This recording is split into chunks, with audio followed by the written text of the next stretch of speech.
ایک دفعہ کا ذکر ہے، اقربا کے بازاروں میں ایک غریب مگر نیک دل نوجوان رہتا تھا جس کا نام الادین تھا۔ وہ اپنے دن بازاروں میں گھومتے ہوئے اور اپنی ماں کی زندگی بہتر بنانے کے خواب دیکھتے ہوئے گزارتا تھا۔ اپنی غربت کے باوجود الادین ہمیشہ ضرورت مندوں کی مدد کرتا تھا، جس کی وجہ سے شہر میں بہت سے لوگ اس کی عزت کرتے تھے۔ ایک دن جب الادین بازار میں چہل قدمی کر رہا تھا تو ایک پراسرار بوڑھا آدمی اس کے قریب آیا۔ اس آدمی نے اپنا تعارف الادین کے چچا کے طور پر کرایا اور اس کی مدد مانگی۔ اس نے دعویٰ کیا کہ اسے خفیہ غار میں چھپے خزانے کا پتہ ہے اور اسے وہاں تک پہنچنے کے لیے الادین کی مدد کی ضرورت ہے۔ مدد کرنے اور خزانے کے بارے میں جاننے کے شوق سے الادین نے حامی بھر لی۔ بوڑھا آدمی الادین کو ایک سنسان صحرائی علاقے میں لے آیا جہاں وہ ایک بڑے چھپے ہوئے غار کے سامنے کھڑے تھے۔ اس آدمی نے الادین کو ایک سادہ سا تیل کا چراغ دیا اور اسے ہدایت کی کہ اگر اسے مدد کی ضرورت ہو تو چراغ کو رگڑنا۔ پھر اس نے غار کے دروازے کو کھول دیا اور الادین کو اکیلے اندر بھیج دیا۔ جیسے ہی الادین غار کے اندر بڑھتا گیا، اس نے ایک ناقابل یقین منظر دیکھا۔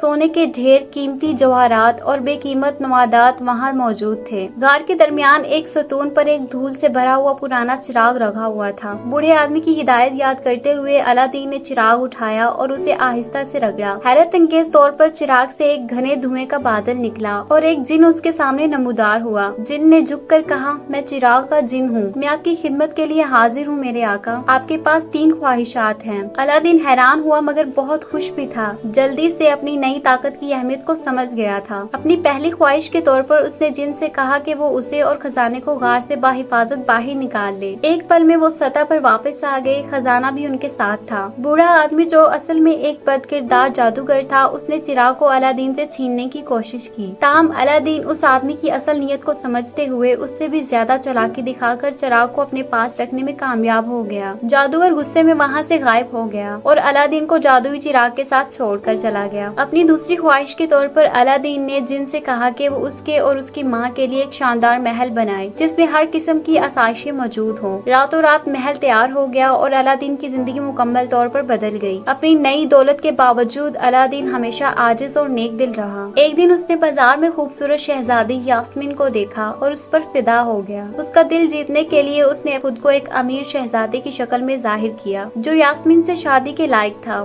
الادین نے سلطان کے پاس جا کر یاسمین کا ہاتھ مانگا۔ اس کی ظاہری دولت اور شریفانہ رویے سے متاثر ہو کر سلطان نے حامی بھر لی۔ یاسمین بھی الادین کی کوشش اور نیک دلی پر فدا ہو گئی تھی۔ ان کی خوشی مختصر مدت کے لیے ہی رہی کیونکہ بد کردار جادوگر واپس آ گیا بدلہ لینے کے لیے۔ جادوگر نے چراغ کو چوری کر لیا اور اپنی خواہشات کا استعمال کرتے ہوئے الادین سے اس کی دولت، طاقت، محبت سب چھین لی۔ الادین یاسمین کو بچانے اور اپنی زندگی واپس حاصل کرنے کے لیے پرعزم ایک خطرناک سفر پر روانہ ہو گیا تاکہ جادوگر کا مقابلہ کر سکے۔ بہادری اور ہوشیاری کے ساتھ اس نے ایک بار پھر جادوگر کو شکست دی اور چراغ کو دوبارہ حاصل کر لیا۔ چراغ کو واپس اپنے قبضے میں لے کر الادین نے جن کو اس کی غلامی سے آزاد کرنے کا انتخاب کیا۔ اپنی آخری خواہش کا استعمال کرتے ہوئے جن کو آزادی دلائی۔ شکر گزار جن نے الادین اور یاسمین کو خوشیوں اور خوشحالی بھری زندگی عطا کی۔ الادین اور یاسمین نے حکمت اور ہمدردی کے ساتھ ریاست پر حکمرانی کی اور اس کی محبت کی کہانی اقربا میں ایک افسانہ بن گئی۔ الادین کا سفر ایک عاجز لڑکے سے لے کر ایک دانشمند اور انصاف پسند حکمران بننے تک نیکی، بہادری اور اس عقیدے کی طاقت کی مثال تھی کہ حقیقی دولت نیک دل میں ہوتی ہے۔ اور یوں الادین، یاسمین اور آزاد جن خوشی خوشی رہنے لگے اور ان کے کارنامے حیرت انگیز کہانیوں اور نسل در نسل تحریک کا باعث بنے۔ اور یہیں پر ہماری کہانی ختم ہو جاتی ہے۔ یہ کہانی آپ کو کیسی لگی کمنٹ سیکشن میں ضرور بتائیے گا۔